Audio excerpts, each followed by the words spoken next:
Shalom Uvracha à tous les amis. Aujourd'hui, nous allons parler de Parashat Yitro. Très intéressant de souligner le nom de la paracha. Le nom est le nom de ce grand personnage qui nous a appris comment se comporter. Si toute la Torah est constituée de lois qui ne sont pas émotionnelles ni sentimentales, des lois de structure, de discipline, d'obéissance, il est une qualité, une mesure qu'il nous faut acquérir à tout prix, d'urgence, parce qu'elle est vitale pour l'obéissance et la discipline. Je vais juste rapporter quelques récits des péricopes Shemot et de notre section ici à deux reprises. Dans notre section, nous trouvons quelque chose de très important lorsque la Torah nous fait remarquer la rencontre de Yitro avec son beau-fils Moshe Rabbeinu. Il a mérité quand même d'avoir Moshe Rabbeinu. Il est intéressant de savoir de quoi ils ont parlé. Et je vais vous lire le texte. Si vous avez un livre en même temps que moi, vous pouvez lire ce texte. Vayavo Yitro hoten Moshe ubana veishto el Moshe el Hamidbar. Et Yitro est venu, le beau-père de Moshe, avec ses enfants et sa femme, la femme de Moshe, el Hamidbar, dans le désert. Asher hu hone sham, là où il campe, là où Moshe campe, Har ha-Elohim, la montagne de l'Éternel. Autrement dit que Yitro est arrivé à Har Horev. Har Horev, c'est la montagne du Sinaï. À quel moment Yitro est arrivé, d'après ce que j'entends? Il est arrivé pas quand ils sont sortis Ben Israël d'Égypte, pas quand ils ont traversé la mer Rouge, mais lorsque Moshe a accompli son devoir de messager, d'ambassadeur avec Dieu. L'Éternel, dans le buisson ardent, a dévoilé à Moshe le but de son dévoilement. Et il lui dit, lorsque vous sortirez d'Égypte, 50 jours après, il n'est pas marqué dans le texte 50 jours, mais il est marqué Ta'avdun, vous servirez, et à Elohim, le Dieu puissant, à la harazé, sur cette montagne. Autrement dit, que l'apparition de Moshe était à Har Sinaï. C'est la raison pour laquelle il lui montre le buisson. Et le buisson, c'est en fait le séné. Le séné est égal à Sinaï. Moshe Rabbeinu dira qu'il ira jusqu'à Har Sinaï, c'est-à-dire il reviendra à cet endroit, et c'est là où il y aura la révélation de Hashem Yitbarach, ou Am Israël. Et depuis, cette montagne de Sinaï s'appelle Har ha-Elohim. Donc on va un petit peu décrire le schéma. Moshe Rabbeinu se marie avec Tzipora, la fille d'Yitro. Il fait une condition avec Yitro, plusieurs conditions d'après les Midrashim, et il jure à son beau-père Yitro, parce qu'il ne lui donne que cette occasion de le faire, s'il veut Tzipora, sa femme, Tzipora Eshet Moshe, la femme de Moshe. Et nos sages veulent dire, qu'est-ce que ça veut dire? Quel est le sens de Eshet Moshe? La réponse est Re'uya lo min ha-shamayim. Elle était apte pour lui comme âme sœur depuis Har Sinaï Shel Ma'ala, d'en haut. Moshe Rabbeinu donc va jurer à Yitro de ne plus bouger d'ici. La deuxième chose, c'est qu'il lui promet que le premier enfant, qui est Gershom, sera consacré à l'idolâtrie. Et le deuxième, il sera les Shem Shamaim. Le premier, c'est Gershom. Ça veut dire qu'il lui dit, tu vas faire le Girushim de Dieu, de ton Dieu à toi. Gershom vient du mot Girushim, ça veut dire répudier, divorce. Tu feras le divorce de ton Dieu unique et tu consacreras cet enfant, mon petit-fils, à l'idolâtrie, où il y a plusieurs déesses. Le feu est un dieu, l'eau est un dieu, la terre est un dieu, etc. Il est marqué dans la Torah, Vayoel, Moshe, Lachev et Aish, et Moshe a juré, a promis, avec un éder, de rester avec ce monsieur, avec Yitro. Très bien. Maintenant, Moshe, il fait paître donc il est berger. Ou Moshe haya ro'eh. Et Moshe était berger Etson. Yitro hotno, c'est-à-dire les troupeaux de son beau-père Yitro. Et il est arrivé à Har Elohim Horeva, à la montagne de Har Elohim Horeva. Horev, parce qu'elle était déserte, et elle s'appelle Har Elohim. Et là, Moshe, il consacre un moment bien sûr, de méditation, de réflexion, parce qu'il nous faut prendre des rendez-vous avec soi-même pour dévoiler qui nous sommes, quelles sont nos capacités, où sont nos inconvénients, où sont nos peurs, nos inquiétudes.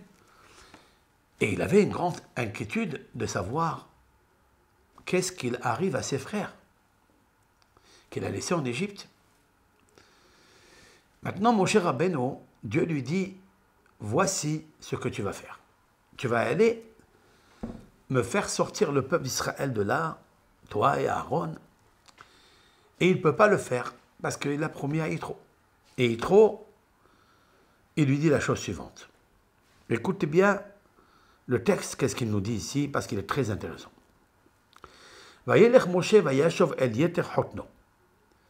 Et ça, c'est écrit dans Shemot Dalet, dans le chapitre 4. Il est marqué comme ça, dans le verset 18.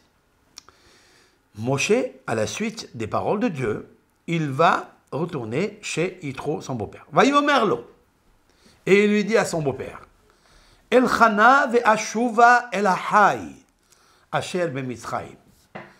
Je vais aller maintenant, ou bien je vais aller, s'il te plaît, ve'ashuva, je vais retourner elahai, à mes frères, asher b'Mitzrayim, qui sont en Égypte.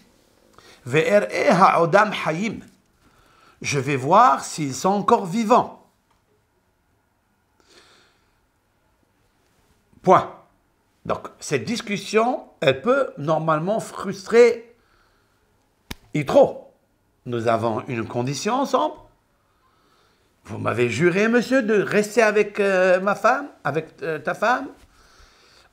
Ici à la maison, à Midian, qu'est-ce que vous êtes en train de me raconter? Mais Moshe lui dit la vérité. Il dit que Dieu l'envoie. Mais il parle de Dieu unique. Le Dieu unique. Mais le Dieu unique n'est pas connu chez Yitro. Regardez la réaction de Yitro. Il lui dit d'abord, ça c'est mes frères. Est-ce qu'ils sont vivants encore? La réponse, est-ce que ça veut dire qu'ils sont vivants? Est-ce qu'ils servent encore l'Éternel? Est-ce que leur esprit est connecté avec Dieu? Est-ce qu'ils prient à l'Éternel? Ou bien, ils sont tellement engloutis, noyés dans les mœurs égyptiennes, qui sont des mœurs exécrables, abominables aux yeux d'Hachem. Vous connaissez que l'homosexualité et lesbienne sont à l'origine, l'Égypte est à l'origine. On le sait très bien, Donc il a peur, Moshe Rabbeinu, en fait, ils sont morts. Comment on tue l'esprit en donnant la vie à la chair? Alors, Vayomer Yitro, les Moshe. Et Yitro, il dit à Moshe, l'air les shalom, va en paix. Fin de citation.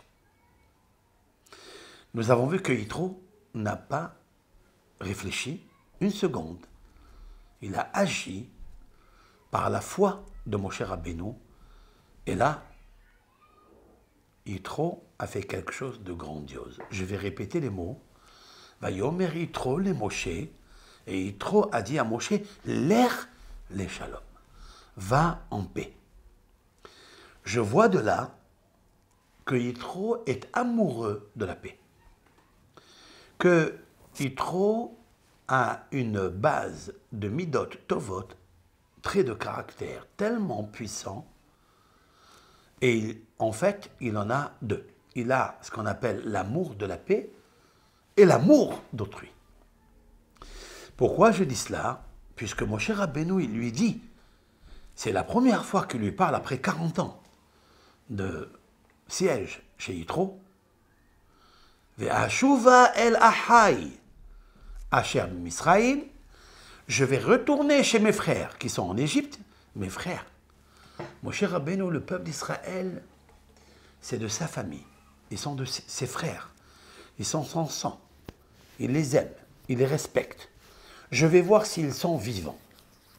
Ces deux mots qui sont ahai, c'est-à-dire la fraternité, et la vie, c'est-à-dire la conjugaison de la fraternité pour la vie des béné Israël, Odam Haïm, est-ce qu'ils sont encore vivants? La conjugaison de ces deux qualités exceptionnelles gagne le résultat du shalom. Et c'est ça qu'il dit Yitro, Vayomer Yitro les Moshe, l'ech les shalom. Va en paix. Ça veut dire qu'il lui souhaite que l'Éternel le protège en route. Car il faut savoir que lorsque vous vous séparez de quelqu'un qui voyage, il faut lui dire l'ech les shalom. Allez-y en paix.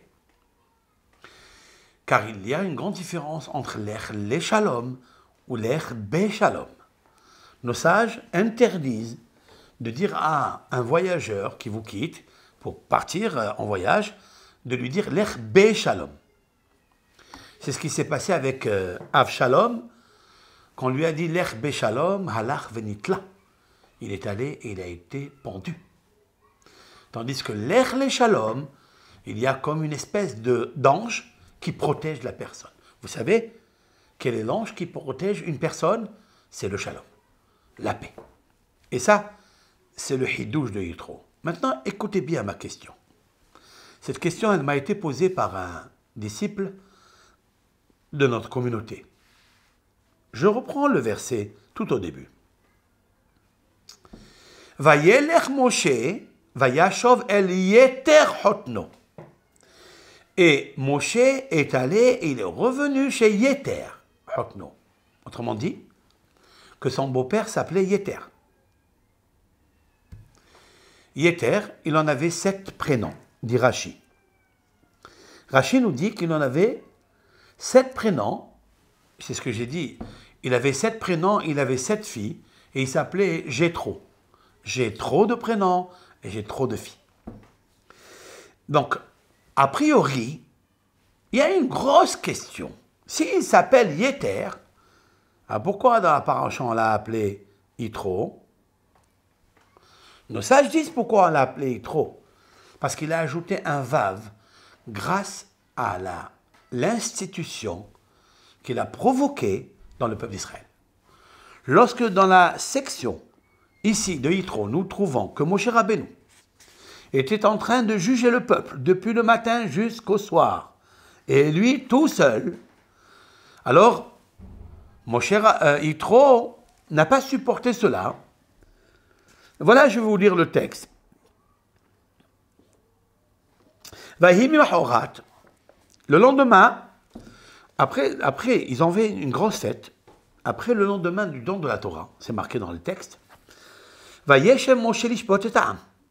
Moshe Rabbeinu, il a reçu la Torah, et maintenant, le lendemain du don de la Torah, il se met à juger le peuple. Vaya'amod ha'am, et le peuple se tenait debout, al Moshe, sur Moshe.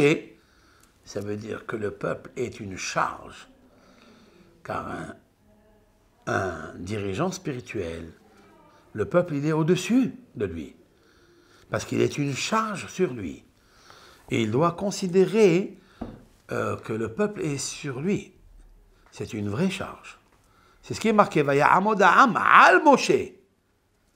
Pas l'ifne Moshe. Il n'est pas marqué que le peuple s'est tenu debout devant Moshe, mais au-dessus de Moshe. Min ha'boker ad ha'arev. Depuis le matin jusqu'au soir. Vayachot el Moshe et kol asher hu oseh la'am.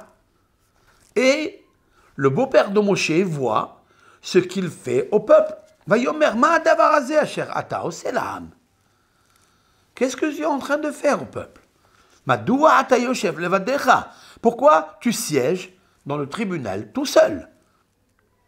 Vechol ha'am nitzav alecha. Et le peuple se dresse debout sur toi. Ça veut dire que il attend que tu le juges, et donc s'il attend, donc il y a ici une compression sur toi. C'est pour ça qu'il lui dit nitzav alecha. Il est au-dessus de toi. Ça veut dire quand on sait qu'il y a un juge, quand il sait qu'il y a plusieurs protagonistes qui attendent d'être jugés et par lui, il y a un stress à l'intérieur. Il y a un stress que je n'ai pas fini le jugement que je suis en train de, dans le présent, en train de pratiquer. Il y a un deuxième et un troisième et un quatrième. Il y a un lahatz à l'intérieur de toi. Et trop, il ne supporte pas une chose pareille. Et depuis le matin jusqu'au soir. Alors il lui dit, Moshe, voilà. Vayomer Moshe lehotno.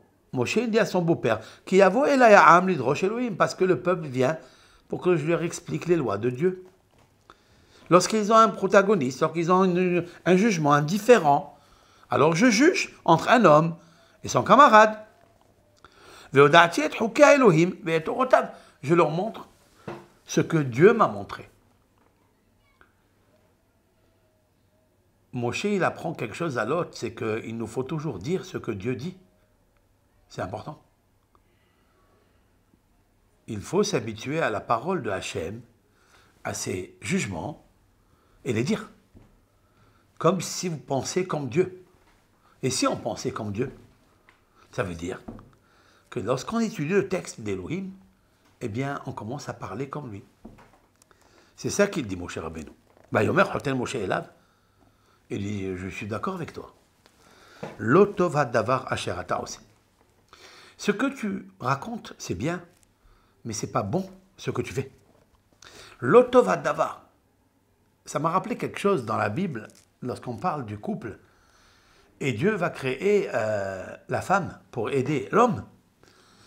Il est marqué le même terme, le même langage, le même verbe. Lo tov heyot ha'adam levado. Ça n'est pas bon qu'un homme il reste tout seul. Je vais lui faire une aide pour lui. Et il pense comme Dieu au sujet du couple. Il pense aussi au sujet des juges. Il dit, ça n'est pas bon ce que toi tu fais. Tu viens de me répondre que tu es seul, en train de juger le peuple, du matin jusqu'au soir, et tu n'as pas d'aide. Il faut léguer les pouvoirs.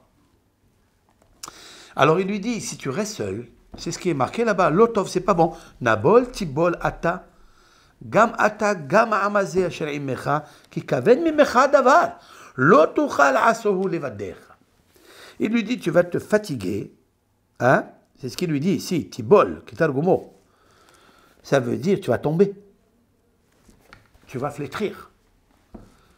Tu vas tomber. Même si tu as la puissance mentale, même si tu as l'énergie, même si tu aimes cela, même si tu es resté 40 jours et 40 nuits dans le Har Sinaï pour manger la Torah, mais pour la distribuer et faire la lumière entre un couple, ou bien entre un couple d'associés, ou entre un couple tout court, tu vas te fatiguer parce qu'il n'y en a pas un, il y a des milliers. Lo tuchal aso levadecha. Ata shema bekoli. Il dit maintenant, tu vas écouter mon conseil. Ya'asra. Vihi Elohim imach. Et Dieu, il sera avec toi. Heye atala'am mula Elohim ve'eveta ata et devarim ela Elohim. Il dit, regarde, le peuple va venir vers toi, toi tu dois leur enseigner les lois de Dieu. Toi tu enseignes les lois dogmatiques, les statuts, les commandements. Tu leur montreras le chemin à prendre. Tu leur montreras le chemin à prendre. Ça n'est pas dit tu leur montreras le chemin à apprendre. Non, ça, il est dit tu leur montreras le chemin yelchouba, de façon à ce que eux, de eux-mêmes, ils puissent marcher dans l'action de la foi, dans l'action des jugements. Et l'action qu'ils devront faire. Il ne faut pas seulement penser la parole. Il faut penser faire la parole. Alors, votre pensée devient une action. Il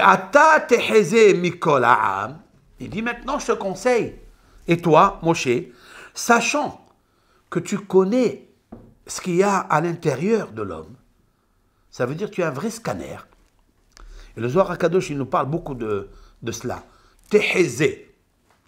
Et toi, tu vas voir, Mikol Ha'am, parmi tout ce peuple, Anshe Haïl, des héros, Yir'e Elokim, des hommes craignant Dieu, Anshe Emet, des gens de vérité, Son E Batsa, qui détestent le présent. Il y a une grande différence qui déteste le présent. C'est-à-dire, tout cela, ce sont des qualités qui montrent la présence de Dieu, mais qui détestent les présents corrupteurs. Vesamta alehem sare alafim, sare meot, sare ramishim, sare asarot. Tu mettras des chefs de 1000, 100, 50 et 10. Veshaftu et ha'am bechol ha'et, ils jugeront le peuple à tout moment. Ve'aya kol hadavar hagadol, et ce sera lorsqu'il y aura une difficulté d'un jugement, eh bien ils s'approcheront à toi. Et les petits jugements, eux, ils les jugent. Im hadavar hazeh ta'aseh, si cette chose-là tu fais, pas seulement tu écoutes. Un bon conseil que Yitro veut donner, ce n'est pas un conseil pour écouter seulement et jouir de la réflexion. Il faille que ce soit un conseil qui amène à l'action. Et si cet conseil-là, tu fais. Vetzivera Elohim, l'Éternel te donnera ve'achol ta'amod, tu pourras tenir. Vegam kol ha'am hazeh al mekomo yavo beshalom. Et ainsi toi, tu garderas ta force. Et ainsi le peuple n'attendra pas du matin jusqu'au soir, puisque tu as légué tes pouvoirs à des chefs de 1000, de 100, et de 50, et de 10. Et Moshe Rabbeinu, il est dit à son propos dans le verset 24, Vayishma Moshe kol hotno. Et Moshe a entendu la voix et le conseil de son beau-père, Vayahas, et il a fait Kol Asher Amar. Kol Asher Amar. Kol, c'est tout. Vous savez combien de fois il y a le mot tout dans la Bible? Des milliers de fois. Des milliers de fois. Et quand on dit tout, cela veut dire sans exception. Tout. Quand on dit que Dieu, Kol Yachol, Dieu est tout puissant, c'est qu'il est tout. Ne réserve pas, n'économise pas quelque chose qu'il ne peut pas faire. Il peut tout faire. Il est le tout puissant. Et il est marqué dans la Bible plusieurs fois. Vayas Moshe ka'asher tziva oto Elokim. Ka'asher diber elav Hashem. Et Moshe a fait tout ce que Dieu lui a dit de faire. Tout, sans exception. Et pourquoi Moshe est devenu le serviteur fidèle à Dieu? Comme il est marqué dans les Divrei Hayamim, lorsque Moshe est mort, la Torah dit à son propos, Moshe Avdi met. Moshe, mon serviteur, est mort. Il n'est pas dit sur aucune personnalité de la Bible, ni Abraham, ni Isaac, Abraham, mon serviteur, est mort. Il est à propos de Moshe, il est dit une chose pareille. Pourquoi? Explique le Ben Ezra, il est le seul à ne pas avoir ôté une parole. Il a accompli toutes les paroles. Il n'y a pas une chose qu'il a falsifiée ou qu'il a changée ou qu'il a modifiée. Tout ce que je lui ai dit, il l'a fait sans exception. Comme il est marqué là-bas à propos de Hachem avec Moshe, il est marqué ici, Vaishma Moshe le'kol hotno. Moshe, il entend la voix de son beau-père, Vaya'as, et il a fait Kol Asher Amar. Tout ce qu'il a dit. Immédiatement, il a choisi Moshe, des gens héros, et il a donné, etc., etc. Et avec ça, le peuple, il était en paix et en tranquillité. Béchalom. Je retiendrai le mot Béchalom. C'est-à-dire que Yitro était l'homme qui a conseillé à Moshe comment juger le peuple. Parce que, en fait, quel est l'intérêt d'un jugement? C'est de mettre la lumière et la paix dans les cœurs des protagonistes. Lorsque la Torah nous a été donnée, cette Torah vient faire la paix, le shalom, entre le corps et l'esprit. S'il y a des conflits dans les communautés, s'il y a des conflits dans les familles, dans les couples, c'est parce qu'il y a d'abord et avant tout le conflit entre le corps, qui est la chair, ce qu'elle demande, avec son diable qui la gouverne, son Yetzirah, et l'esprit, et la Neshama, et la Torah qui la gouverne. Si on essaye de mettre la paix entre nous, nous avons fait le jugement entre les deux protagonistes. Il n'y a plus de conflit. Yitro a amené un conseil lumineux en action. Et Moshe Rabbeinu a compris. Il est marqué Vaishma Moshe. Et Moshe a écouté. Non, non, non, non, non. Ça n'est pas écouté ici. Forcément, on écoute par les oreilles. Mais on entend et on comprend par les oreilles de l'esprit et du cœur. Comme il est marqué à propos de Shlomo HaMelech, Venatata le'avdecha lev shomea. Il dit à Dieu, tu donneras à ton serviteur, Shlomo dit à Hachem, un cœur qui écoute, qui entend, qui comprend.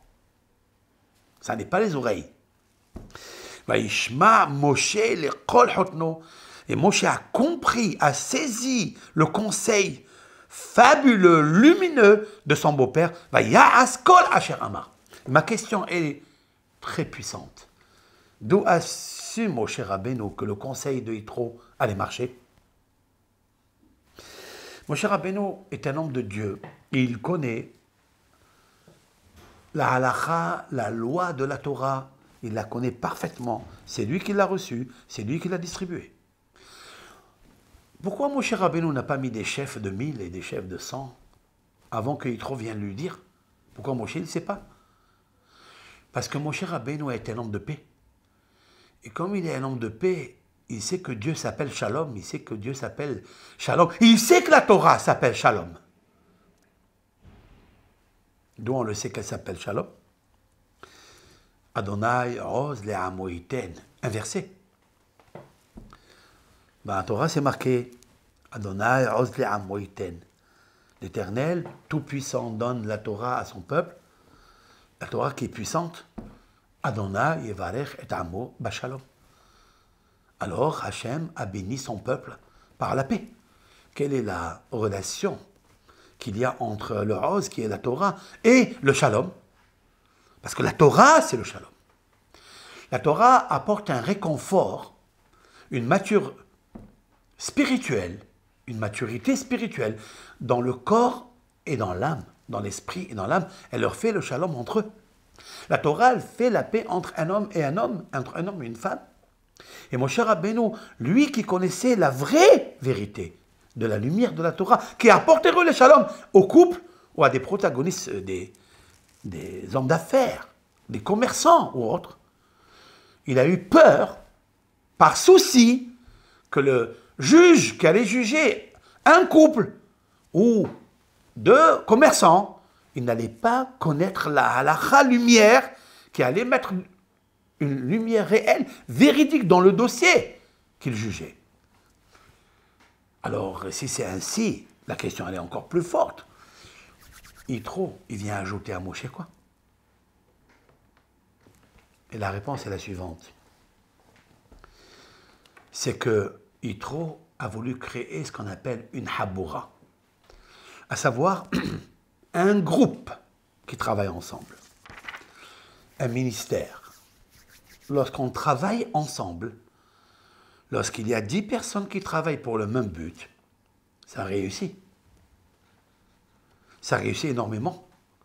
Mais lorsqu'une personne travaille solo, eh bien, elle peut être le plus extraordinaire, gigantesque, un monument en savoir, en connaissance, mais il a l'âge de ses artères. Et à un certain moment, il va s'affaiblir. Il va faire, il va aider. Mais à force, il dira, j'en peux plus. Je suis usé, je suis fatigué. C'est la raison pour laquelle Yitro, il a devancé quelque chose à Moshe. Et il lui a dit, écoute-moi bien. Dans le verset, je reviens au verset 19. Ata Shema Bekoli Asra. Maintenant, Shema, comprends ma voix. Et Asra, je te conseille. Veillez Elohim Imach. Et Dieu sera avec toi. Si tu écoutes mon conseil, il est tellement bon que Dieu sera avec toi. Tu ne vas pas te séparer de lui. Et Ata La'am Moula Elohim. Toi, tu connais bien l'Éternel. Tu as vécu avec lui 40 jours, 40 nuits. Il t'a parlé qu'à toi. Mais toi, dirige-toi avec Dieu. Parle avec lui. Concerte-toi avec lui. Ve'eveta ata, toi tu amènes. Quelle politesse. Quelle grandeur. Lorsqu'on veut donner un conseil à quelqu'un, de le mettre à une autre place, dans le travail, dans n'importe quel... dans un bureau, et alors que ce dernier peut percevoir les choses comme un affaiblissement. À savoir, il était dans ce poste et on veut le changer, il était dans ce bureau, il était habitué, il est tranquille, on veut le changer de ce bureau. Les gens n'acceptent pas facilement. Ils pensent que vous allez leur enlever leur crête, leur couronne. Mon cher Rabbeinu, il entend de Yitro quelque chose, il lui dit « Ve'eveta ata ». Il dit, ce sera toujours toi qui vas amener les paroles de Dieu vers le peuple.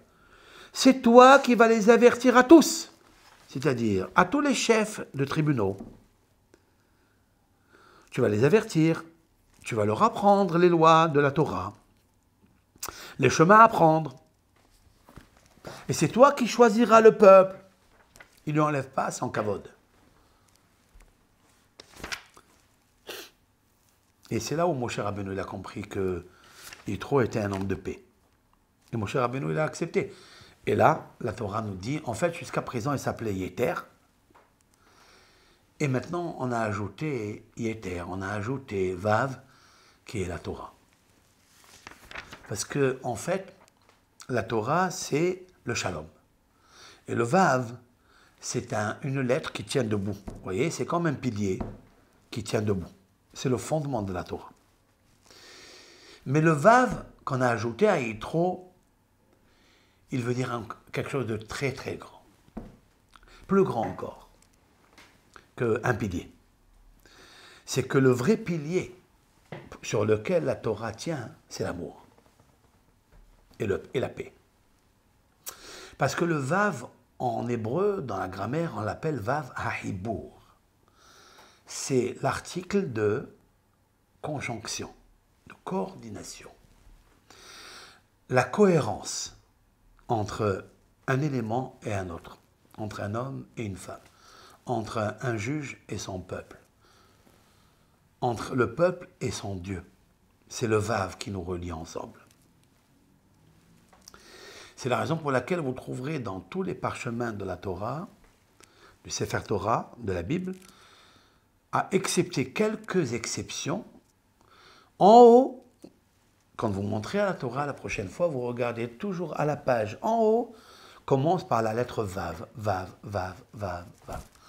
Même la forme du parchemin sur laquelle reposent les lettres de la Torah, les versets et la parole de Dieu, tous, ils sont comme un Vav. Vous voyez le parchemin comment il est, ça? Hop là, c'est un Vav. Parce que le Vav, c'est Vav Hibour. C'est l'amour.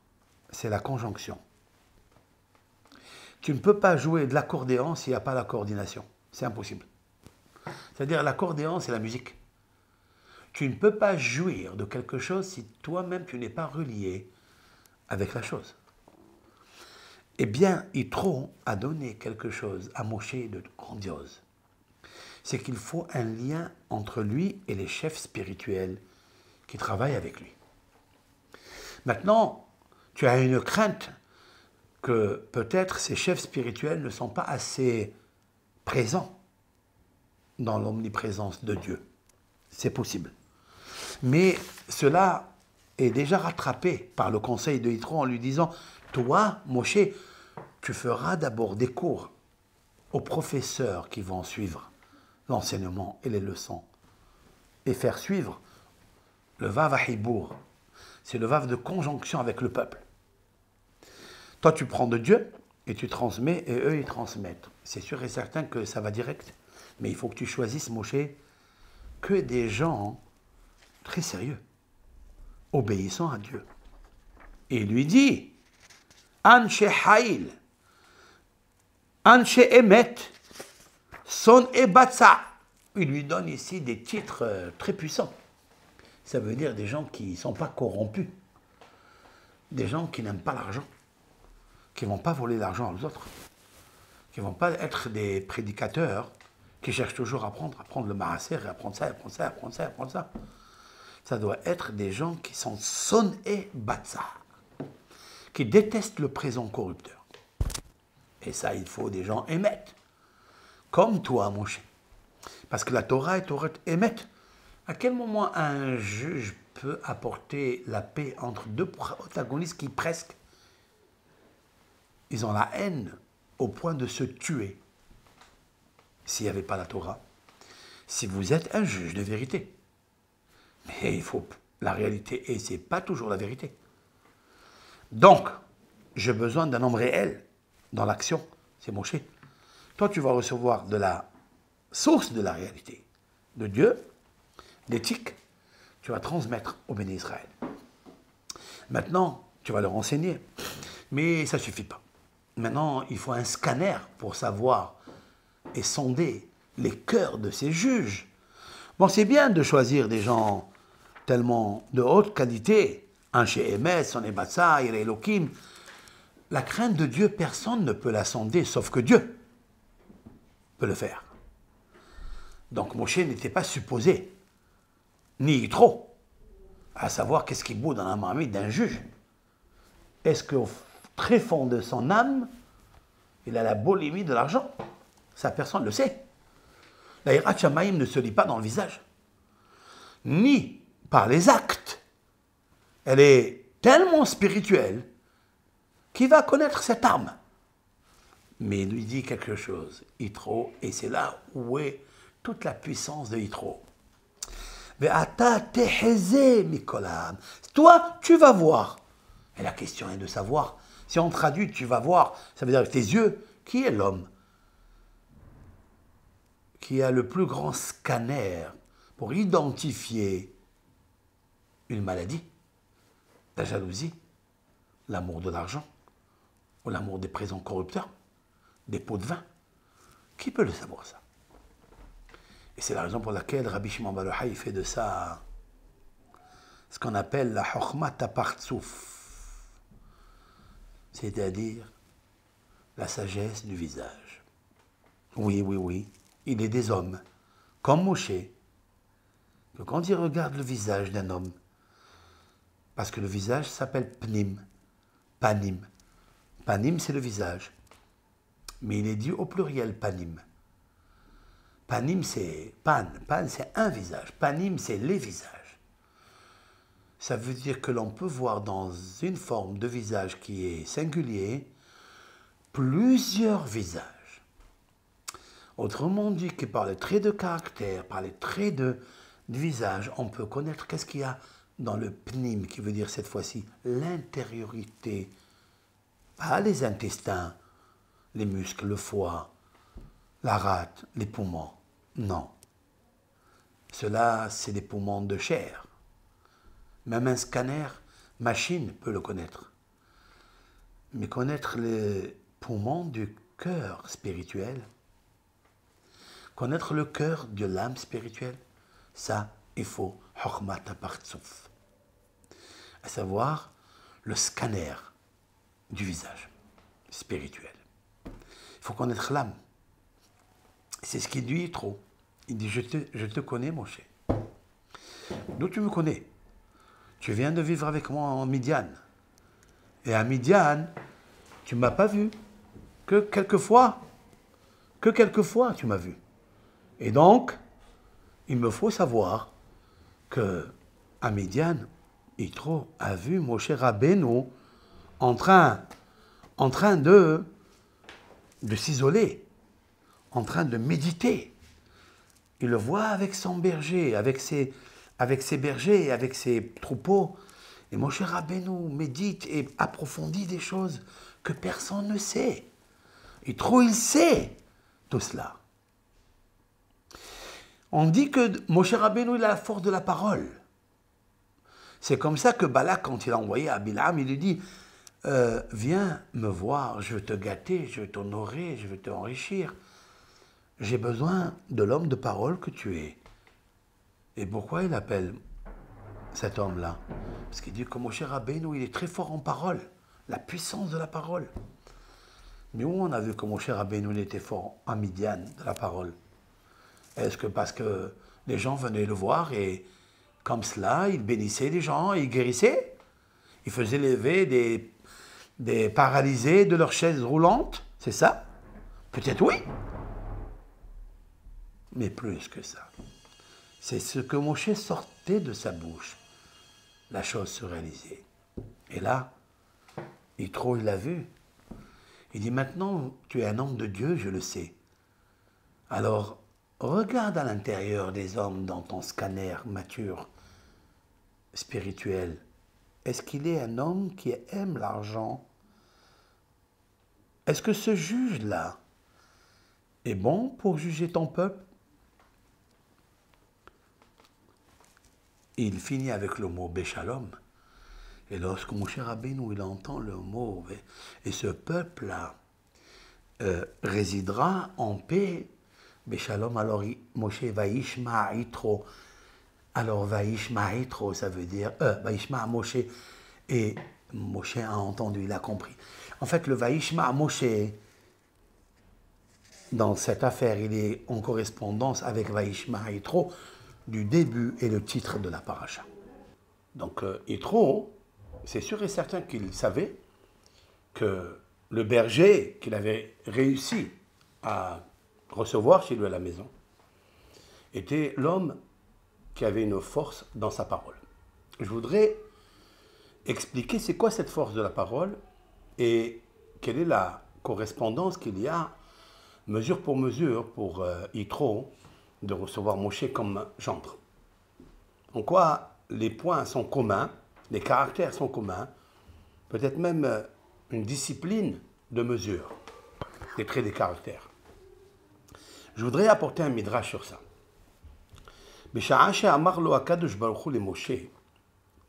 À l'heure où l'Éternel a dit à Moshe, va, je vais t'envoyer comme ambassadeur chez le Pharaon. Amarlo Moshe, Moshe lui a dit, Ribon ha'olamim, maître des mondes. Là, il a employé Ribon ha'olamim, les maîtres des mondes. Il n'a pas dit Ribono shel olam, maître du monde. Retenez cette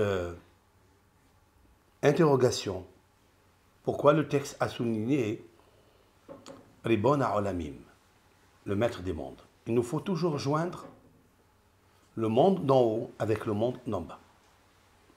Alors, quand il y a cette symétrie, il y a cette synergie et il y a de l'énergie. Eni Yachol, maître des mondes, je ne peux pas. Mi pene shekibelani Yitro, car Yitro m'a reçu quand il avait fui. Rappelons-nous l'histoire, lorsque le pharaon cherchait à tuer Moshe Rabbeinu, parce qu'il avait appris qu'il avait éliminé par la parole l'Égyptien qui avait frappé l'Hébreu. Yitro m'a reçu chez lui à la maison. Il m'a ouvert sa porte. Va'ani imo keben. Écoutez bien ce que Moshe Rabbeinu, il dit à Akadosh Baruch Hu. Moi, je suis chez lui à la maison comme un fils. Comme un fils. Pas comme un invité, pas comme un gendre, mais comme un fils. Très intéressant cela. Umi shehu poteach pitcho lahavero. Nos sages affirment que toute personne qui ouvre une porte d'hospitalité à son camarade, il le rentre chez lui à la maison, il lui donne à manger, nafsho hayav lo. Son âme, il lui doit. Vous écoutez? Son âme, il lui doit. Nous avons trouvé plusieurs exemples. Par exemple, Eliyahu Hanavi, lorsqu'il est allé voir la Sophite, cette femme-là, qui était veuve, et qu'elle a reçue, elle lui a donné un morceau de pain, un peu de miel. Et nous avons appris après que le texte plus tard dit que le fils de cette veuve est mort. Eliyahu, immédiatement, il s'est mis à prier à Akadosh Baruch Hu pour faire l'impossible, pour le faire ressusciter. C'est marqué là-bas, Hagam ala almana asher ani mitgorer ima hare'ota lehamit et bena. Eliyahu Hanavi, il change complètement d'homme, de l'intérieur et de l'extérieur. Il dit à Akadosh Baruch Hu, Akadosh Baruch Hu, c'est lui qui décide des épreuves qu'il doit amener à toute personne. Pour la veuve, c'est une épreuve tragique. Elle n'a pas de mari, elle n'a qu'un seul fils. Et comment faire? Eliyahu Hanavi s'adresse à Dieu dans ces termes. Aussi la veuve, chez qui j'habite, Areota, tu as fait du mal, de tuer son fils. Pour cela, Eliyahu Hanavi lui aussi va être puni. Mais il ose être comme celui qui est son maître, Moshe Rabbeinu. Lorsqu'il voyait que les bénis Israël travaillaient et que le pharaon a endurci le travail, Moshe Rabbeinu, il s'est un petit peu insurgé devant Hachem. Il lui a dit, La mahareota la amazé. Pourquoi tu fais du mal à ce peuple? On voit l'expression chez l'élève Eliyahu Hanavi, qui est un des plus grands prophètes de l'histoire juive, ou du monde d'ailleurs. Hagam, ala almana shen animit gorer, même chez cette femme-là où j'habite, hareota lehamit et bena, tu as fait du mal pour tuer son fils. Autrement dit que Eliyahu Hanavi s'est mis en danger. Eliyahu Hanavi, il s'est mis en danger. Et oui, on apprend de là qu'une femme, un homme, une maison, une famille qui vous a reçu à la maison, que vous n'avez rien du tout, ils ont fait grandir, votre âme, vous lui devez. D'où on le sait d'Eliyahu Hanavi, qui se met en danger parce que Dieu peut retirer l'âme d'Eliyahu Hanavi de parler de la sorte. Qu'est-ce qui est marqué par la suite? Vayishma Adonai bekol Eliyahu, et l'Éternel a compris la prière d'Eliyahu, Vatashov nefesh hayaled, et l'âme de l'enfant est revenue à lui. Voilà donc la première preuve que Moshe Rabbeinu, il dit à Akadosh Baruch Hu, Ribona Olamim, maître des mondes. Toi, tu connais toutes les générations, tu connais tout ce qui est avant et tout ce qui est après. Tu sais très bien que je ne pourrai pas aller sortir le peuple d'Israël, même si je suis le seul ambassadeur. Même que tu aies choisi l'Éternel, que je sois le seul ambassadeur, parce que Dieu lui dit, si toi tu ne les sauves pas, aucun autre homme a le mérite de les sauver. Il était très aimé, Moshe Rabbeinu, par Dieu. Il était même très impressionné par Moshe Rabbeinu. Et donc, Moshe Rabbeinu n'est pas impressionné. Il n'a pas la pression de savoir que ses frères sont en train de souffrir dans le durcissement des travaux forcés que le Pharaon a ajouté sur eux, a chargé sur eux. Pourquoi? Parce que pour l'instant, il vit un présent. Et le présent est chargé d'une reconnaissance à celui qui a reçu Moshe Rabbeinu lorsqu'il fuyait. Et donc, il lui a donné la vie. Et il l'a reçu même comme un fils.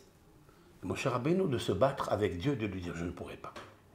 Et la preuve, elle est de Eliyahu Hanavi qui va se battre, littéralement parlant, avec Dieu. Et quand on se bat pour la reconnaissance, eh bien Dieu exauce. Et avec cela, on apprend quelque chose de grandiose. C'est lorsqu'on reconnaît à quelqu'un le bien qu'il nous a fait, pas seulement qu'on lui doit la vie, qu'on se doit de sacrifier notre vie pour, mais que ça marche, et ça marche très très fort devant Hachem. Pourquoi? Parce qu'il y a ici une résurrection des morts. C'est une des fois où Eliyahu Hanavi va faire ressusciter le mort. Plus encore, le texte nous dit, Velord.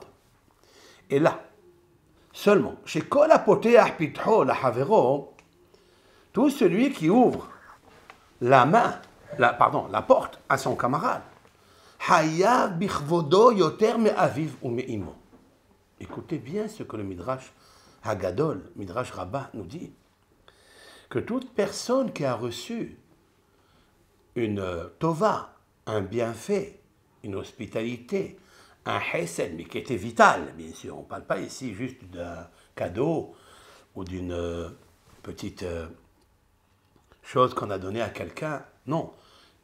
Il lui a ouvert sa porte au moment où il n'avait où aller. Il doit l'honneur à ses camarades plus que son père et que plus que sa mère. D'où on le sait.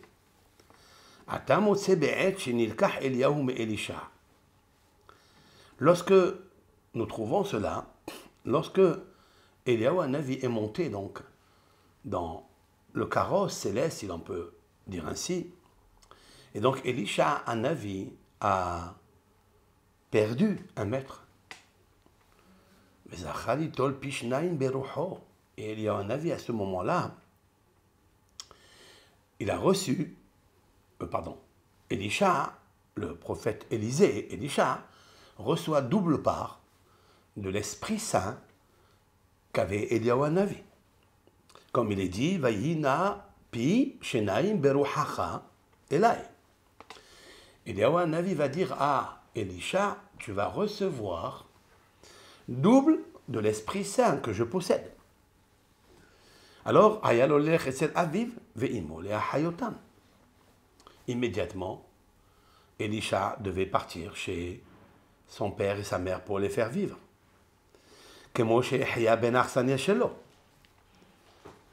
Comme Elisha, lui aussi, il a appris de son maître Eliyahu, lorsqu'il était reçu par la Shunam, cette femme qu'il avait reçue, qui lui avait placé au-dessus de sa maison, dans le grenier. Elle lui a placé une table, un lit, pour étudier, s'isoler et se reposer.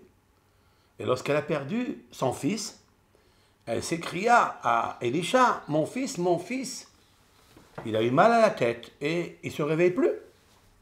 Elisha, lui aussi, il s'est sacrifié, il a sacrifié sa vie pour faire sortir l'âme, pour faire revenir l'âme qui est sortie de l'enfant.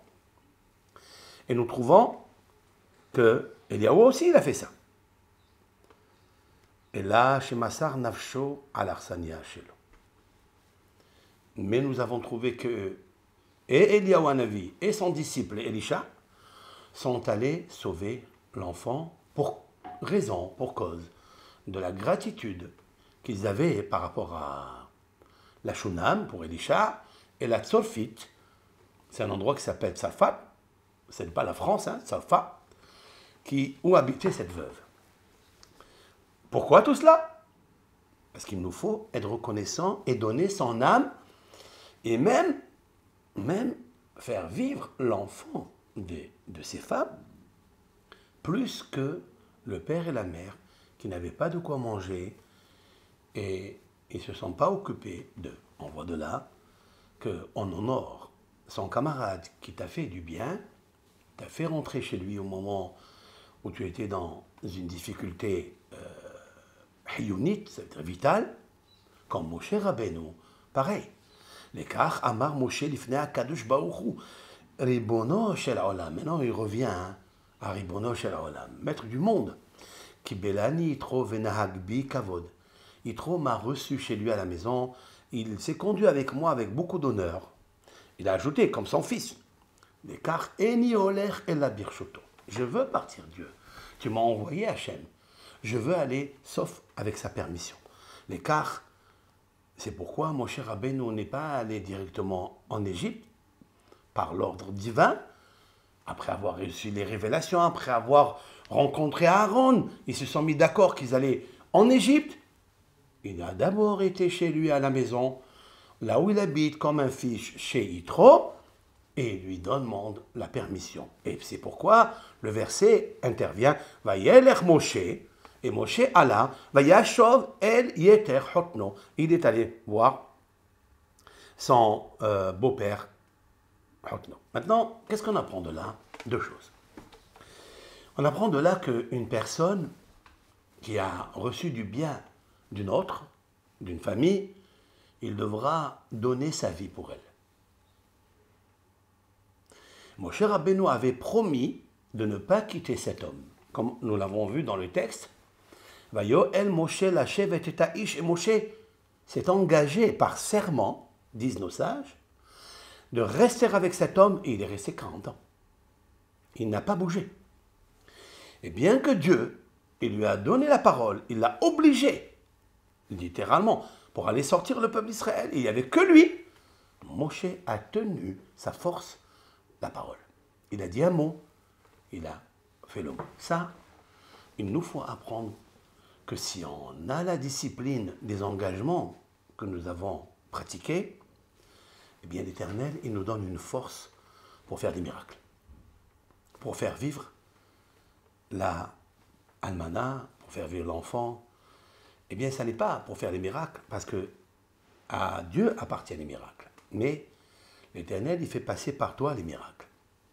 Et c'est pour ça que lorsqu'on a demandé à Balak a demandé, Moshe Rabbeinu a grandi à Midian, mais quelle est sa force?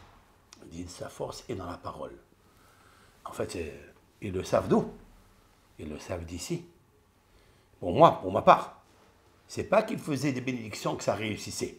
Certes, parce que l'Éternel ne profane jamais la parole d'un tzaddik qui ne profane pas sa parole. Et donc, quand il prie, ça marche. Et de sa bouche ne sort pas le mal. Il sort que l'encouragement. Il sort que de donner l'espoir aux autres, de faire grandir les autres, comme Moshe Rabbeinu. Et des fois, même de parler difficilement à Dieu et lui dire « Lama hareot ala hamazé, pourquoi tu fais du mal à ce peuple? Tu m'as envoyé? Tu m'as envoyé Hachem? Eh bien, je vais employer la parole même qu'elle est difficile. » Moshe Rabbeinu, il aura un grand problème avec ça, avec Hachem. Mesure pour mesure, un jour, parce qu'il a dit une parole à l'égard d'Hachem, il a donc ôté la discipline à l'égard d'Hachem par sa bouche, cette bouche-là va un jour le faire tomber. Et pour cela, il restera dans le désert, dans le Yarden, il sera enterré à Arnevo, face au Jourdain. Lorsqu'un jour il dira « Shim'ona Hamorim » écouter les rebelles. Lorsqu'ils lui ont demandé de l'eau, il devait prendre la patience. Il devait les honorer. Dieu lui dit, prends le bâton et parle au rocher. Moshe Rabbeinu, il prend le bâton, il frappe le rocher au lieu de parler au rocher.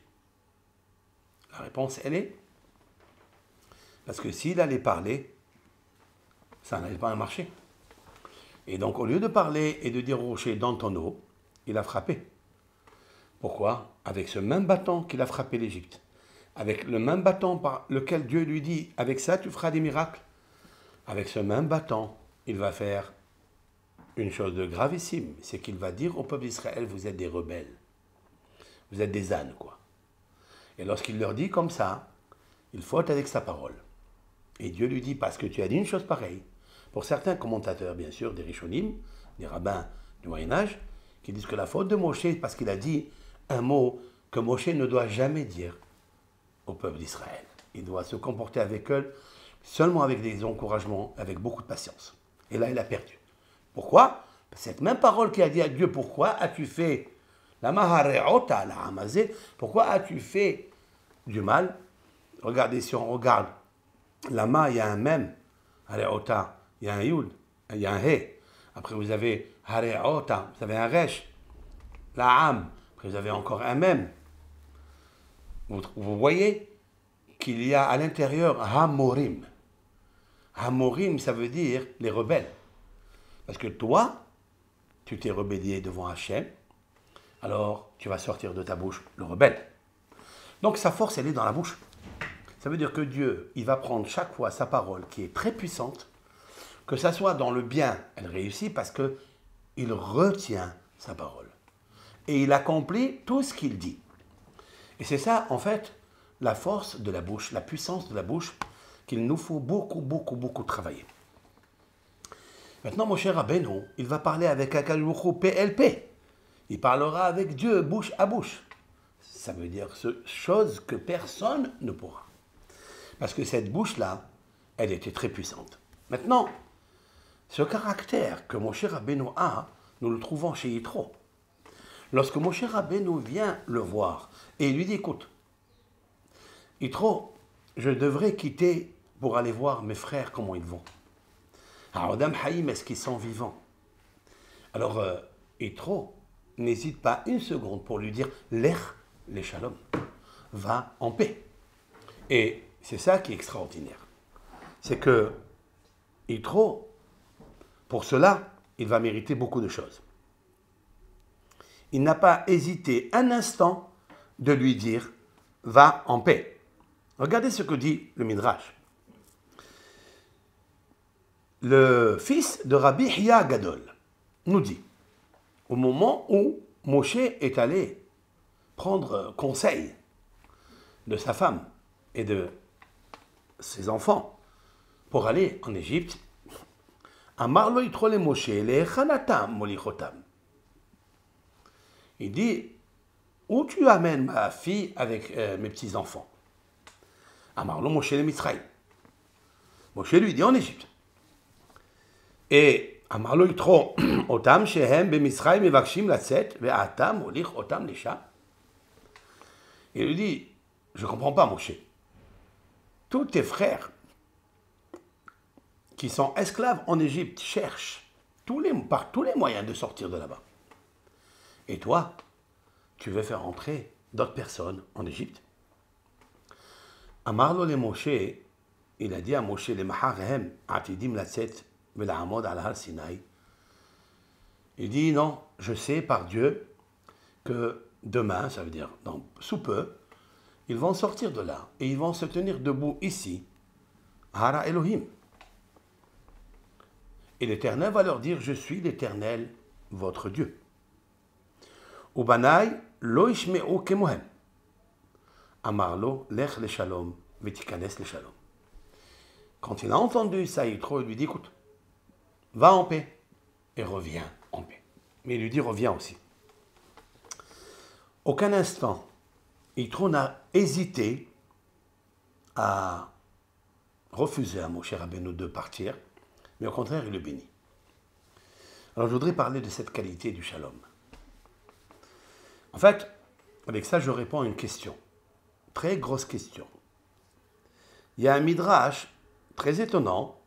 Je voudrais partager avec vous ce midrash.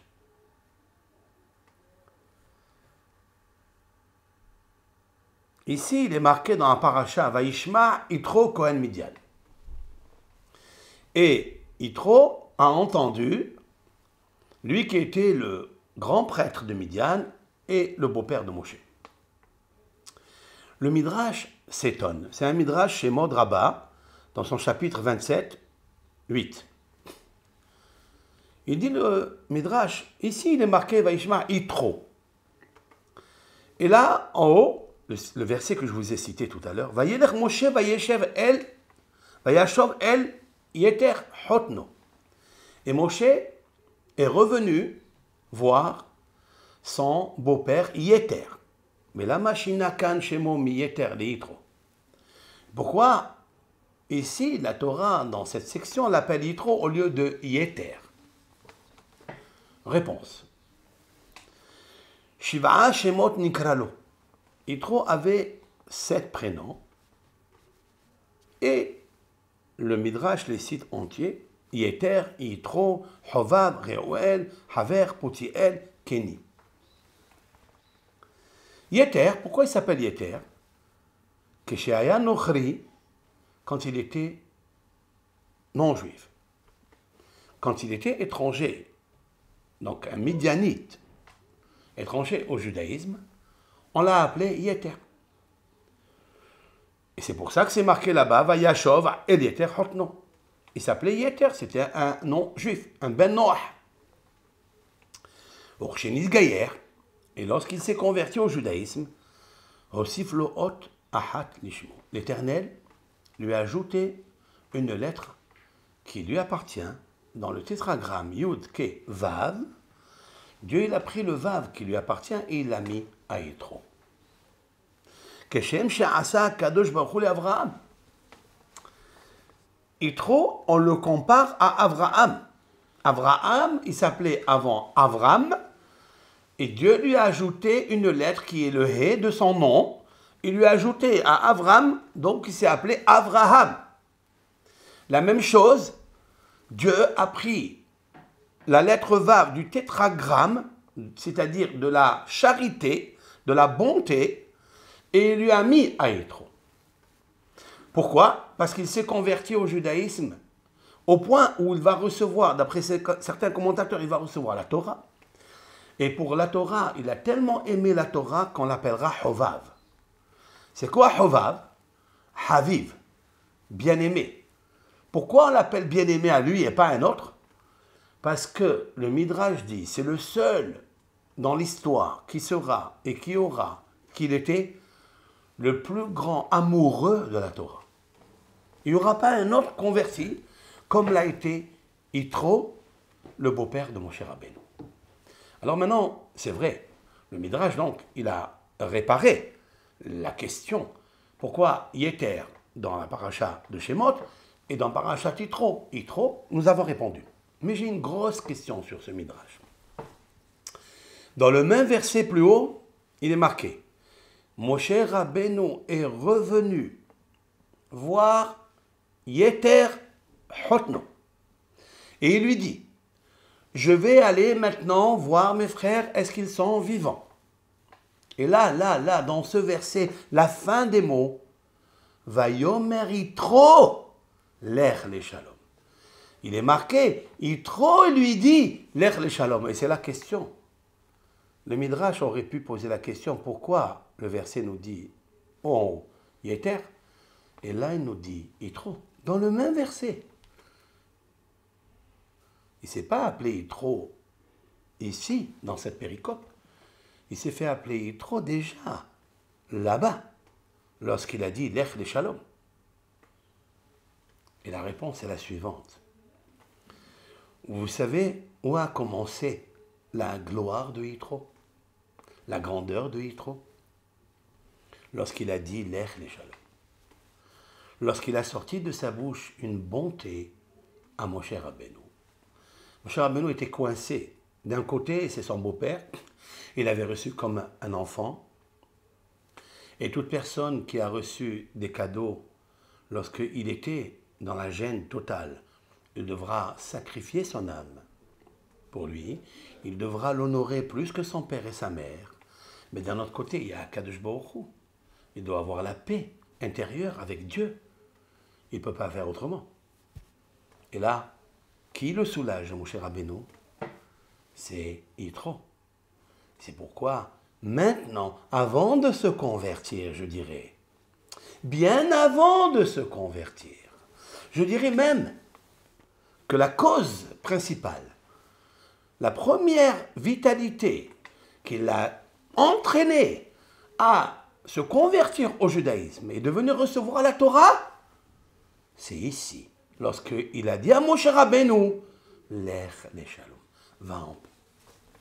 Et de là, on voit quelque chose d'extraordinaire, que la Torah n'est donnée, la Torah ne s'absorbe, ne s'intègre. La Torah ne s'imprime que celui qui recherche la paix. Je vais vous lire quelques textes. Qu'est-ce que c'est le shalom? Dans la maison, dans chaque maison, il doit avoir le shalom bayit, la paix de la maison. Comment on obtient ça? Nos sages, avec différentes stratégies, feuilles de route, ils nous ont appris que le shalom, on l'obtient par exemple le vendredi soir par des bougies. Nos sages disent que Nerot Shel Shabbat, les bougies de Shabbat, Marbin Shalom, ils augmentent la paix. Une femme qui se prépare le vendredi et elle a en tête d'allumer des bougies de Shabbat pour éclairer la maison, et cette maison reçoit la paix. Alors j'arrête là. J'ai vu, vous avez observé et vous connaissez que les statistiques ne donnent pas une chose pareille. Il y a beaucoup de familles dont les femmes, maîtresses de maison, préparent un très bon Shabbat. Des bons plats pour honorer Dieu. C'est une mitzvah positive d'honorer, de préparer le vendredi, d'honorer des bons plats pour la table de Hachem. Elles allument leurs bougies, mais il y a toujours des guerres, des disputes, il y a des conflits à table, des cris à table. D'où ça vient? Nos sages disent que celui qui allume les bougies de Shabbat, il multiplie la paix. Où est cette paix? Plusieurs raisons à cela. Mais nous n'allons pas donner toutes les raisons, vous les connaissez déjà. Il nous faut d'abord la paix intérieure. En fait, la paix se trouve dans le dimanche, dans le lundi, dans le mardi, dans le mercredi, dans le jeudi et dans le vendredi, c'est-à-dire vous. Là où vous marchez, c'est vous qui marchez soit avec la paix, soit avec le conflit. Autrement dit que, avant d'allumer une bougie physique la veille de Shabbat, il faut éclairer la bougie spirituelle, l'Esprit Saint qu'il y a en nous. Est-ce que cet Esprit Saint est allumé? Est-ce qu'il est éclairé? Est-ce qu'il t'éclaire dans tes gestes dans la semaine? Est-ce que tu es en relation avec l'éclairage de Dieu et lui? Car il est dit dans les Proverbes, et j'aime ça, Ner Adonai Nishmat Adam. Je répète, Ner Adonai, ça veut dire la bougie de Dieu, Nishmat Adam est l'âme de l'homme. Adam, c'est l'homme. Ça n'est pas monsieur, madame. C'est l'homme. Adam, c'est le couple. Ner Hashem, Nishmat Adam. L'âme du couple, elle se trouve dans le Adam, dans la ressemblance, dans le domé. Adam vient du mot Adama, la terre, certes. Ça, c'est le corps. Mais à l'intérieur de lui, il a une bougie de Dieu qui est son âme, qui, elle, ressemble à son Créateur. C'est celle-là qu'il nous faut encourager. C'est celle-là qu'il nous faut allumer. C'est celle-là qu'il nous faut préserver. Et ne pas l'éteindre avec du gasoil qui va faire l'extinction de cette âme. Le gasoil, c'est synonyme à tout le pétrole qui enfume et qui donne une mauvaise odeur désagréable. C'est tous les péchés que l'âme n'aime pas. Tous les péchés que nous propose la chair, celles qui viennent de la Adama. Nous avons aussi une âme qu'il nous faut d'abord savoir qu'elle est chez nous, la rehausser. C'est de cette âme-là que tu parles tous les matins. C'est cette âme-là qui remercie Dieu. Modéani lefanecha melech hay vekayam. Je remercie l'Éternel, Dieu vivant. Si toi tu es vivant, c'est parce qu'il y a un Dieu qui est vivant. Mais il faut qu'il soit en toi. C'est la suite. Le matin, Elokai, mon créateur, mon Dieu, Neshama shenatata bi, l'âme que tu as déposée en moi. Ata berata, c'est toi qui l'as formée. Ata yetsarta, c'est toi qui l'as créé. Ata nefahta bi, toi qui l'as insufflé en moi, umshamera bekirbi, et tu la conserves en mon sein. Donc elle est en toi. Celle-là, il faut la rehausser. Il faille lui donner le shalom baït entre le corps et l'âme. Si dans la semaine tu la rehausses, tu l'encourages en faisant des bonnes actions, parce que tu l'attaches à son créateur, alors elle se conserve en toi. Et donc, la chair, c'est-à-dire ton égoïsme, c'est ta avote, ces plaisirs, ces désirs que tu aimes et qui sont la soif de ton but, eh bien ça, tu peux le calmer, tu peux les réguler, tu peux les régénérer en les éclairant par cette neshama qui est extraordinaire. La neshama, elle aussi, elle a sa ta'ava. Elle aussi, elle a ses plaisirs. Tzam'a nafshi l'Elohim. David Amelech dans les psaumes, vous verrez maintes fois qu'il a une soif de son âme à Dieu. Ner Hashem, la bougie de Dieu. Il existe une bougie de Dieu qui est l'âme, qui est la Torah. Cette bougie-là, elle doit pénétrer à l'intérieur de ton corps, de la Adama. Si lundi, mardi, mercredi, tu la renforces, alors comment on la renforce? Avec l'attitude. Et la bonne attitude que tu dois avoir avec les autres, en cherchant la paix. Comme David Amelech a dit dans les psaumes, et ça on le lit le Shabbat matin pour ceux et celles qui viennent à la prière tout au début, ne ratez pas ces psaumes, ils sont merveilleux. De l'eau claire, de l'eau douce, pour étancher le corps de l'homme qui a besoin. L'homme, son corps s'apitoie. L'homme, il s'énerve. Il a besoin qu'on fasse attention à lui. Il veut plaire à tout le monde. Ce corps-là, pour lui arrêter cette soif, il faut l'étancher avec de l'eau, des mots de la prière, pour guérir les maux, les malaises qui est à l'intérieur de lui. Et donc, lorsqu'on lit Mihaïsh et Hafez, Haïm, quel est l'homme qui désire la vie? De quelle vie s'agit-il? De quel repos s'agit-il? De quelle tranquillité s'agit-il? Ce n'est pas le repos du travail, ce n'est pas les vacances du travail, c'est les vacances de l'âme tout en travaillant. Tu peux travailler, tu peux faire des exercices de sport, et en gardant toujours une vie qui est connectée, branchée, éclairée par Dieu. Miaïch Havetz Haïm, quel est l'homme qui désire la vie? Ohev Yamim Lir Otov, celui qui aime les jours, lundi, mardi, mercredi, parce que la vie elle est grande.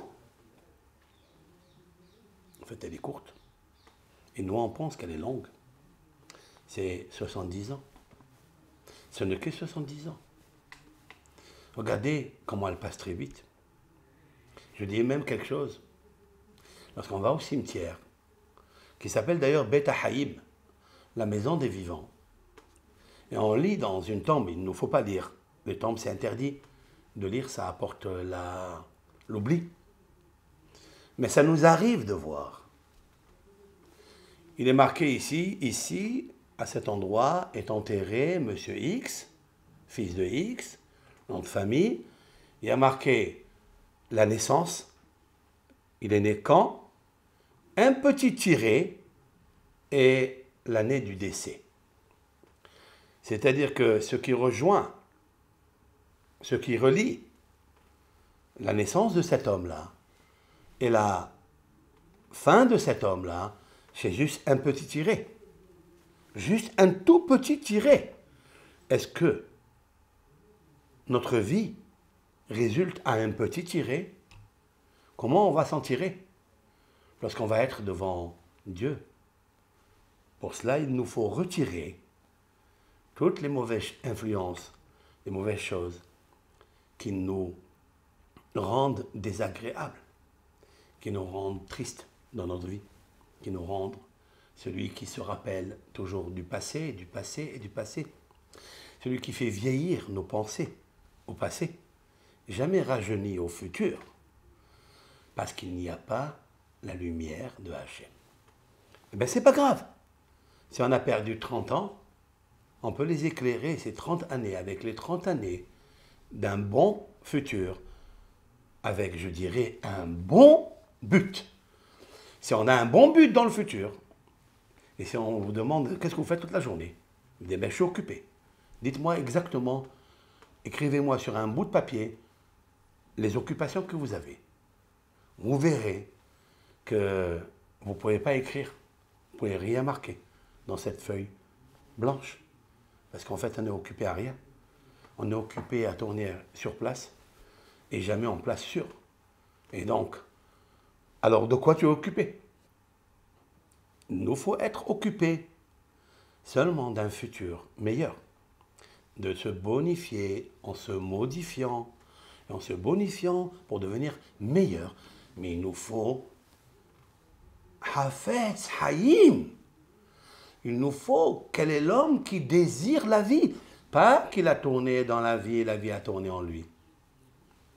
Si tu ne prends pas le dessus sur tes pensées, ils prendront un dessus sur toi. Quand je dis sur toi et les pensées, ce sont deux choses différentes. C'est le Haïm, c'est Haïch, c'est un homme important. Celui qui veut les jours, qui aime les jours de sa vie, eh bien, il doit s'en tirer et ne pas les retirer pour qu'à la fin de sa vie, il y a un petit tiré entre le début de sa vie, la naissance, et la fin de sa vie, la mort. Il faut immédiatement le faire. Je vous encourage, parce que Dieu nous renouvelle nos forces comme renouvelle les forces de l'aigle. C'est marqué. L'Éternel, il dit même au prophète qui a 60 ans, 70 ans, il lui dit, Dieu renouvelle ta jeunesse. Je renouvelle ma jeunesse? Oui, mais comment je renouvelle? L'homme, il lui est impossible de savoir, de croire même, que oui, il peut passer de l'homme vieux qu'il est, des pensées vieilles du passé, qui marchent avec lui toute sa vie. Quand il se lève, quand il se couche, quand il va au travail, quand il mange, quand il boit, il est tout le temps en train de se plaindre, de s'apitoyer sur son sort. Mais renouvelle ta vie, encourage ta vie, et de l'espoir. Et Dieu, il dit au prophète, renouvelle, renouvelle ta jeunesse. Comment je vais renouveler ma jeunesse? Il faut un S, il faut un miracle. Oui, comme les aigles. Le phénix renaît de ses cendres, même qu'il est très vieux, c'est un vieillard. Bien, il renaît de ses cendres. Ça n'est pas une légende, c'est une réalité, une vérité. Parce que, disent nos sages, c'est marqué dans le Midrash et dans le Zohar, que l'Éternel a béni le phénix parce qu'il n'a pas consommé le fruit interdit du bien et du mal. Et aussi dans la Teva de Noah, dans l'Arche de Noé, c'est le seul qui n'a pas tracassé Noé pour lui donner à manger. Il attendait son tour, le dernier. Et celui qui attend le dernier et qui offusque pas, qui n'offense pas, qui ne traque pas le bienfaiteur de Noé, de Noah, bien il reçoit la bracha de longue vie, de tarder dans la vie. Si tu te tardes et tu ne réagis pas dans l'exercice de la faim, quand tu as faim, et tu te calmes, tu prends patience, tu dis mon tour arrivera, eh bien la mort n'arrivera jamais. Eh bien parce que tu vas recevoir la bracha de Noah, il l'a béni, était inversé dans Job, dans Yov, avec tous les misères qu'il a eues, avec le raccourcissement de sa vie, tracassé par les souffrances et les épreuves qui grandissent l'homme. Il a reçu une maturité spirituelle, longévité spirituelle, et il a dit à Dieu, Uchol yamim tout court, arbe, je veux allonger la vie, ma vie comme le hol. C'est quoi le hol? C'est pas le sable. Hol, c'est aussi le sable. Mais hol, ici, c'est un oiseau, aigle, qui s'appelle le phénix. Je voudrais, l'Éternel, augmenter ma vie, allonger ma vie, comme le phénix, comme cet aigle. Vous voyez la réaction d'un homme qui est patiente. Il veut faire rejaunir sa vie. Mais comment? C'est un homme accablé. C'est un homme fracassé. C'est un homme qui a perdu 10 enfants, qui a perdu toute sa richesse. Donc il devient un homme malade, vieillard, dans ses pensées. Malade dans ses pensées. Maintenant, comment aller et régénérer, renaître une jeunesse vivace? Oui, c'est possible. Change tes pensées. Dis que je suis meilleur. Dis que je suis bien. Cherche la paix. Mais tout cela, ça se prépare dans la semaine. Alors, à cette condition, quand vous rentrez dans le Shabbat, automatiquement, on peut allumer les nérotes de Shabbat.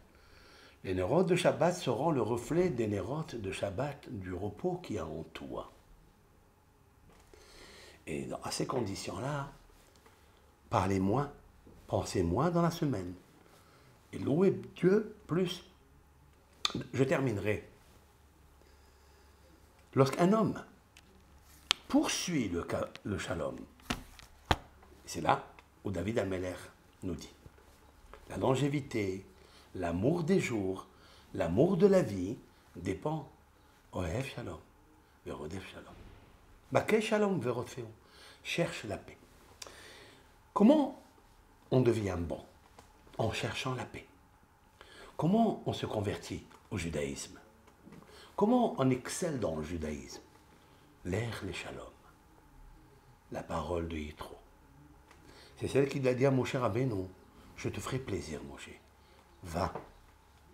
Il ne lui a pas dit que je vais aller en Égypte, sortir mes frères. Il ne lui a pas dit cela. Il lui a juste dit, je vais aller mes frères en Égypte. Et je vais voir s'ils sont vivants. Ah, il entend cela maintenant. Yitro, il entend, et il dit, il s'appelait Yeter. Mais il a ajouté une longévité en lui. Une lettre de Dieu, Vav, Vaishma Yitro, il lui a dit l'air les shalom. Et la Torah, là-bas, elle dit Vayomer Yitro, l'air les shalom. Le fait qu'il a bien entendu, qu'il voulait la vie, alors il a reçu la vie. Recevoir la vie, c'est quoi? C'est la Torah qui s'appelle Torah Haïm. Et j'appuie les Rishonim, les rabbins du Moyen-Âge qui ont dit que Yitro a bien assisté au don de la Torah. C'est incroyable. Le don de la Torah, c'est la vie. Devenu juif, il a vu un petit peu ce que Akadosh Baruch Hu était. Et là-bas, il a offert à l'Éternel, Olaouz Vahim, des holocaustes et des Ushlamim, des sacrifices rémunératoire. En remerciant Dieu, il a sorti de sa bouche Baruch Adonai Asher Yitzil Etrem Miyad Paro Miyad Mizraim. Merci l'Éternel. La Torah va témoigner dans cette section que Yitro, il dira merci l'Éternel. Merci l'Éternel. Nos sages disent, il n'y a pas eu un homme au monde qui a dit merci l'Éternel. avant que vienne Yitro. Ça veut dire qu'il a reçu maintenant le Vav. À quel moment il a reçu la lettre Vav du nom du Tétragramme qui est Baruch, Mekor Abracha, la source de bénédiction, qui est Hachem, Yudke Vavke, maintenant, quand il a dit Baruch Amonai. Lorsque quelqu'un remercie Dieu, lorsque quelqu'un est un homme de paix, il peut allumer la bougie qui est à l'intérieur de Dieu, et Dieu s'amplifie en lui. Lorsque Dieu s'amplifie en lui, Dieu s'appelle Shalom. Si Dieu s'appelle Shalom, alors il est entré en lui. Il cherchera le Shalom.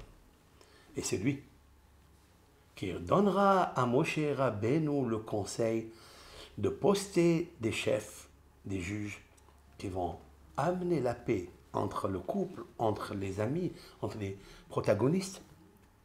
C'est lui qui amènera le Shalom. Il terminera d'ailleurs avec ce mot Bechol ha'am al mekomo yavo beshalom. Il terminera avec le mot qui est le nom de Dieu. Parce qu'il a commencé avec, il y a longtemps, quand Moshe Rabbeinu lui a dit est-ce que je peux partir voir mes frères? Alors Yitro lui a dit l'ech les shalom. Alors maintenant Yitro il mérite autre chose. C'est lui qui fait la paix entre les frères de Moshe et les bénis Israël.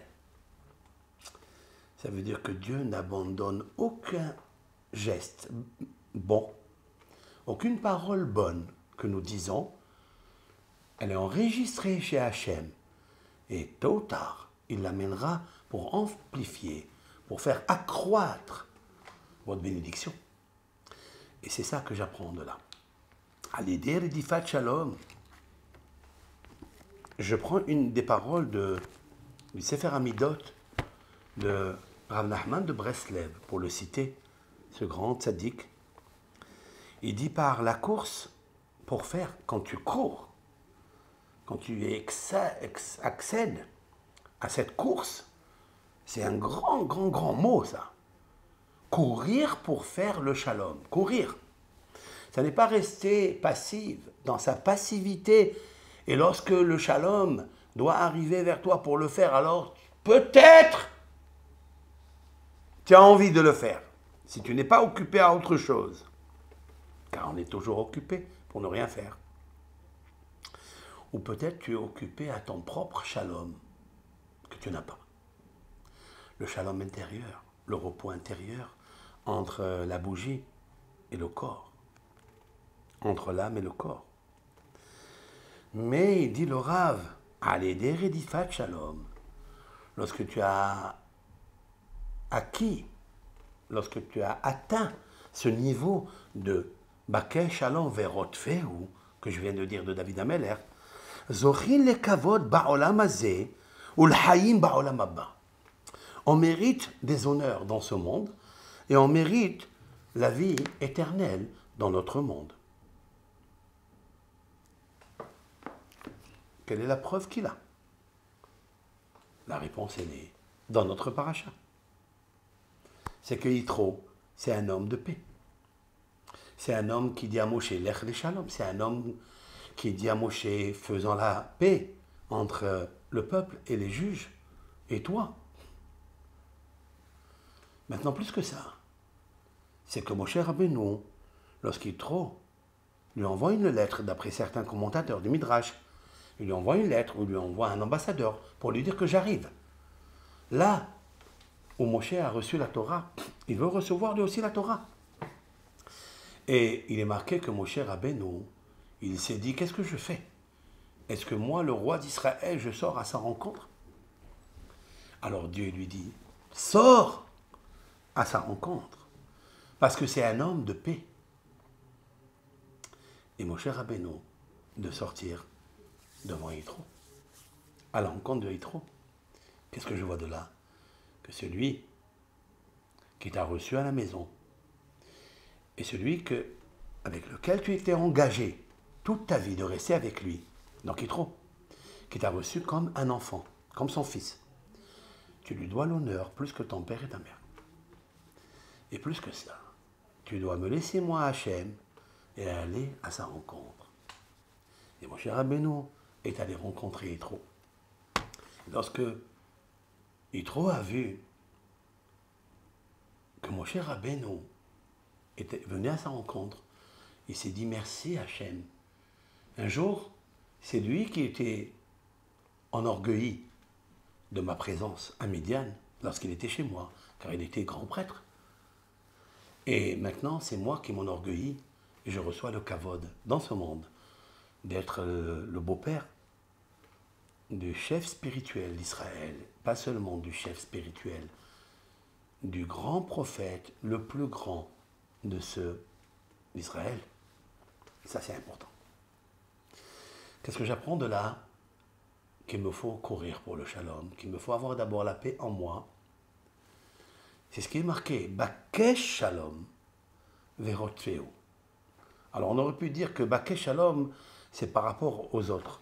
Cherche toujours la paix et cours faire la paix. Quand tu vois qu'il y a des histoires entre l'un et l'autre, entre un couple, cours.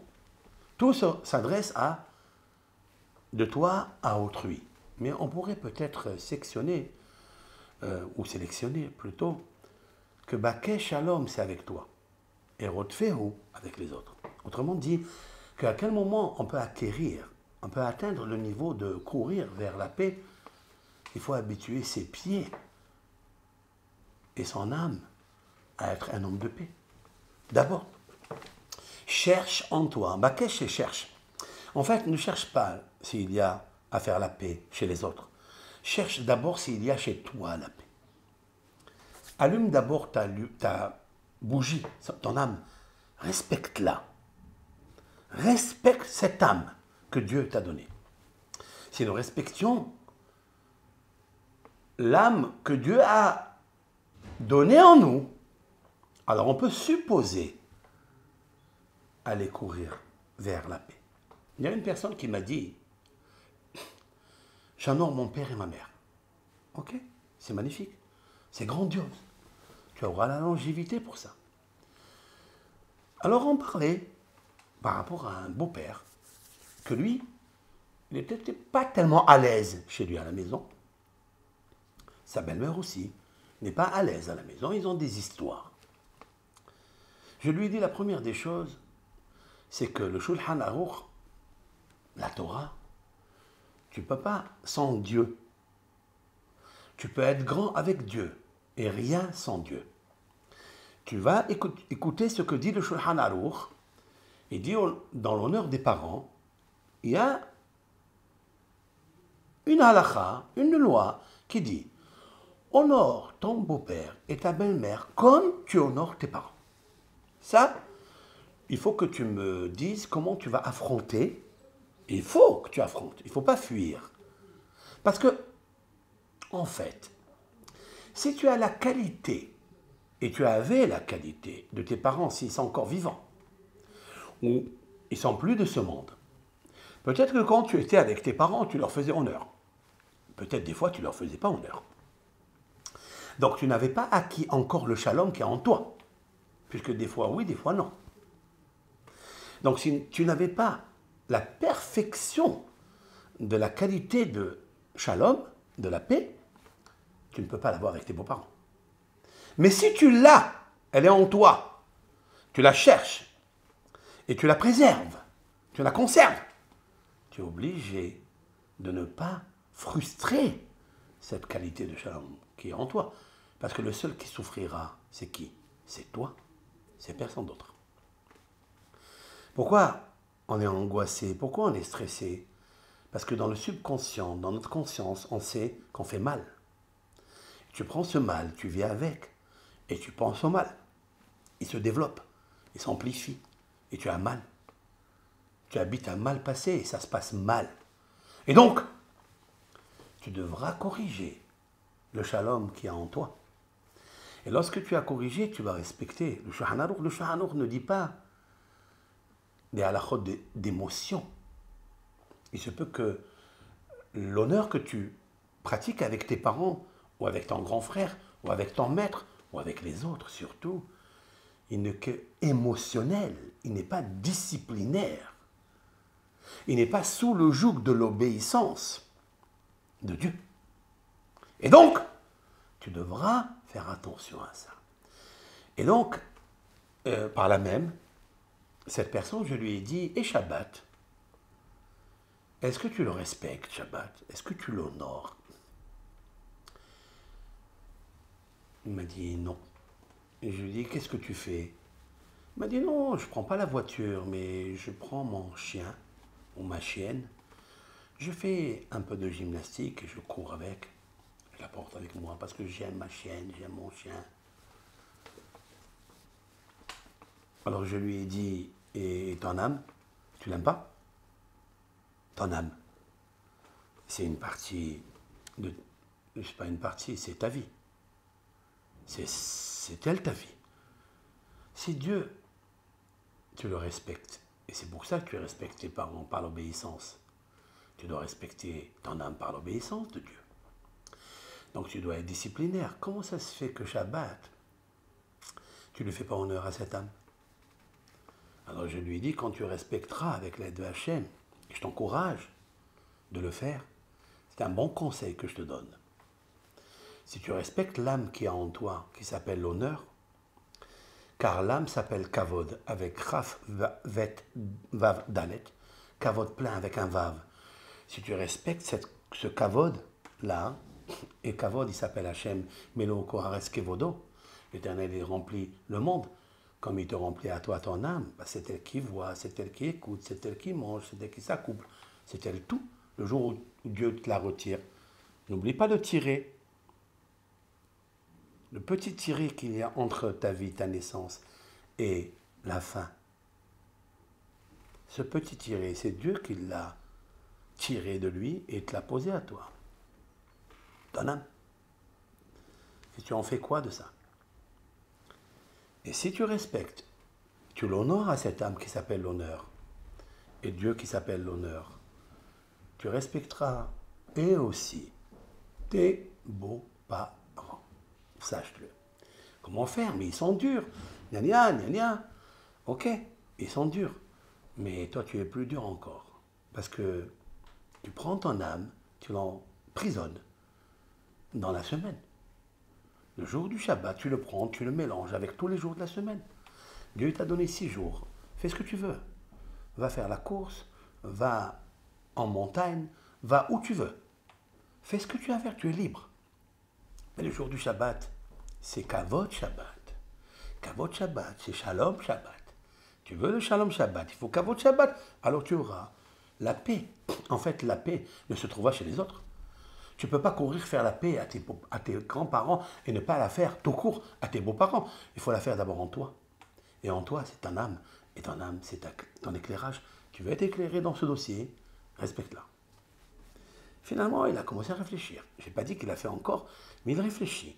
C'est à méditer.